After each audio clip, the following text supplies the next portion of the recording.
Here's how easy it is to core and fill your banana with banana Loca. Take the banana and cut off the tip. Next, you're gonna use the holder to straighten the banana. The core goes into the center, and at the end you're gonna give a little twist to break off that core.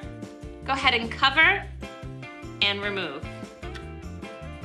We have this plunger cleaner here for you to be able to remove the center of the banana.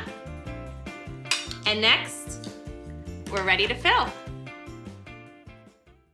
I'm using Nutella to fill my banana Loca, but you can enjoy with a variety of food pairings, from peanut butter, jams and jellies, yogurt, honey, and even fluff. Whatever you desire, you're going to want a couple tablespoons of the filling to go into the hopper. Take the lever, press it down until you see the filling come out of the very tip of the nozzle there. Take your cored banana, insert it in the end, and let the filling do its job and push the banana out as you push down. And that's it.